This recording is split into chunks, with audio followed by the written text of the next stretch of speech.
Babies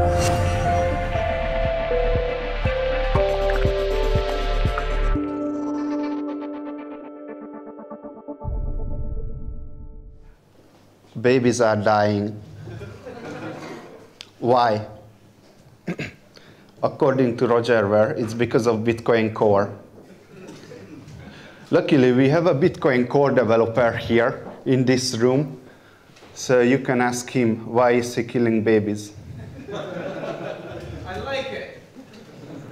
Good. So, it's a bit controversial statement, but I know where he's coming from. And I think his intuition is right.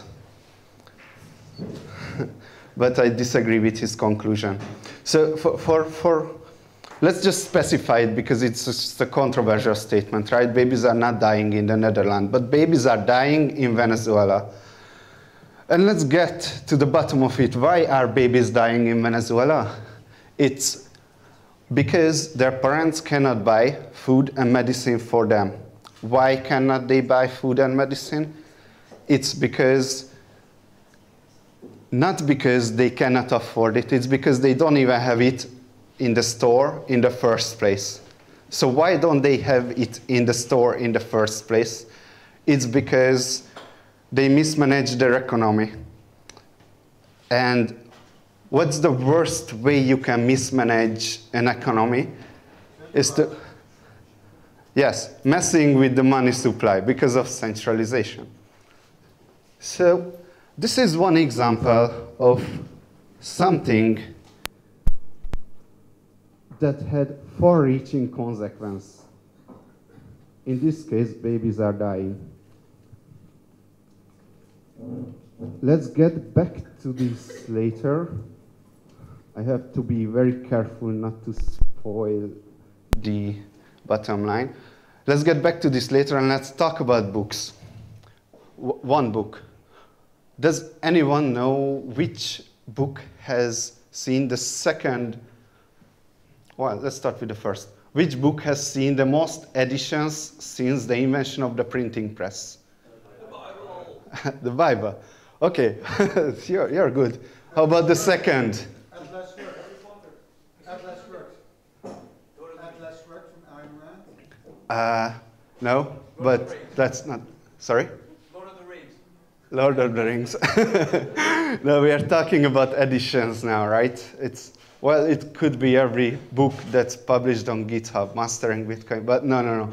I want to talk about, it's Euclid's Elements.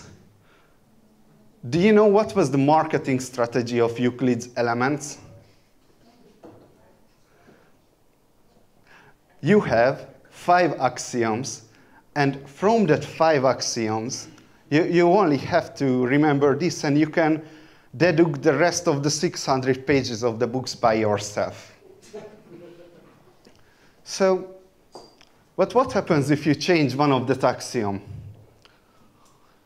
Well, I'm Hungarian, and there was a Hungarian guy, Bolyai János. Sorry for my English pronunciation of Hungarian names. He changed one of the axioms, and what happened is a completely new geometry has born. So he changed the small thing, and that had far-reaching consequences. Okay, I want to change topic again, and I want to play a game. I want to sell you something. Well, I'm selling my phone. Okay, it's a great phone, brand new and very expensive and stuff. So would anyone buy it from me for $1 in Bitcoin? Sure. Yes. All right, how about you? Okay, how much money do you have?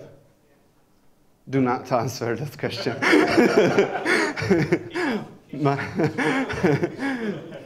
The point I am trying to make is that it might end up you buying me this thing.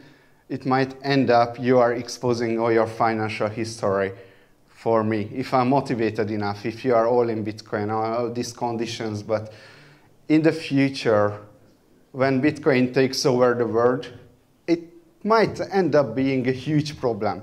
So again, there was something changed, and that had far-reaching consequences. Now, to bring this all together, let's talk about the Greeks again, ancient Greeks. So one of the ancient, well, probably the most prominent ancient philosopher, mathematician, everything, is Aristotle. And he was the first one who came up with the concept of properties of good money. Of course, economics is not a real science, so people are arguing about it. But he came up with the properties of good money. Divisibility, fungibility, unit of value, acceptability, and so on. And if we look at this, this is very similar to Euclid's axioms. If you change something, that has far-reaching consequences. So we are here to build good money. And we have a specification, right? And one of these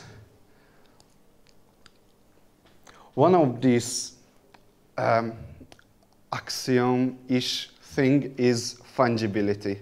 And a lot of people argues that we should ruin fungibility for the sake of, well, whatever they argue.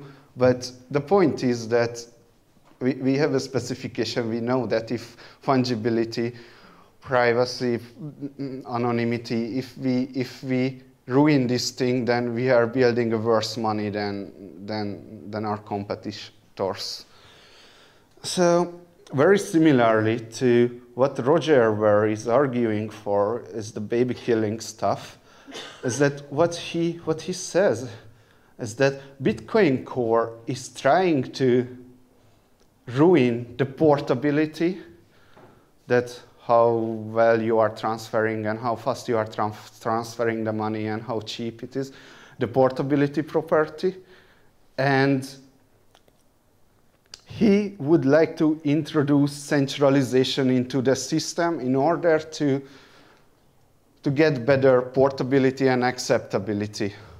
Well, you might say that's a good compromise. Some people say that our money is already, well, Venezuelan currency is already much more acceptable than Bitcoin and much more portable than Bitcoin. So the only thing we really have is scarcity. And if you think about it, scarcity is the one that if you ruin that, that's when babies are going to die. How do you ruin scarcity? You're introducing centralization. Well, so who's killing babies, Roger Ver?